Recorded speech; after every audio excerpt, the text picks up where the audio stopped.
And now, it's time for another Dice Tower review with Tom Vasel. Hey folks, every once in a while I like to take a look at older games that I have still in my collection and explain why I do so. Today we're going to take a look at a game from Out of the Box Games called Snorta. This game is 10 years old, but is a game that obviously has lasted and is still in my collection. Why is that? Why do I like it? Let me show you.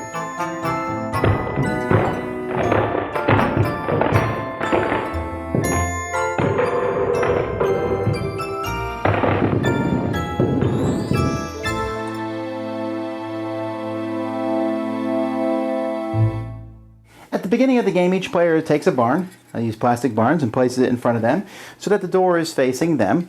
And then players are going to reach into this jean cloth bag and randomly pull out one of the animals that's inside it. You can see you have a mouse, and you have a dog, and you have a sheep, and you have a cow, and a snake, and a rooster, and a duck, and a donkey, and a cat, and a frog, and a pig, and an owl. So each player is going to take one of those and put it underneath their barn. They're going to randomly draw it, and as they take it, they will make the noise of that animal. So the cow, moo, and the donkey, hee-haw, hee-haw, and the duck, quack, quack, and the cat, I am evil. Meow. And so each player will make those sounds. Players are going to be playing with a deck of cards here. They're going to be split evenly amongst all the players, playing with the leftovers discarded. So you have a deck of cards. On your turn, you're going to play one of those cards face up in front of you. Then the next person plays a card face up in front of them. Then the next person plays a card face up in front of them. And then we continue to do this as players play cards face up in front of themselves. Now, as you do this, you're going to come around. If it gets back to you, it won't though, because here there are two mice on the table. As soon as it happens, both the players involved must make the noise of their opponent. So this person would need to say meow, and I would need to say hee-haw. If the first person to do that correctly takes both cards and gives them to their opponent is going to then place them underneath their pile. Now there could be more than two cards, because as you notice, it will come back to this person. He's going to put a card on top of his. And now he matches this person, and so the person who loses is going to get 3. Now these barns are really cool, even though I keep knocking them over here. When you put the animal inside it, let's say here's the pig. I put the pig inside it. You really can't see that. Even here, you'll see that I'm looking at it straight on, and I can see that there's a pig there. Although it's not that easy to see. If I'm the neighbor, I can't see the animal. See? So they're pretty well done in that regard, and you'll be surprised how quickly you forget who's under which of these. There is a card in the deck, the swap card. When this one is turned over, you must pull from one of the remaining animals from the bag and switch your animal with it. So now you have a new animal.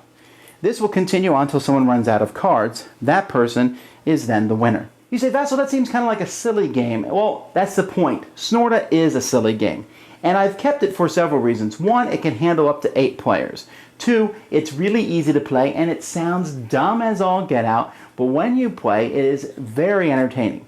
There's obviously some memory involved. Okay, they have a cat, they have a dog, but it's funny because you're not shouting dog, you're shouting woof, or bark, or yip yip.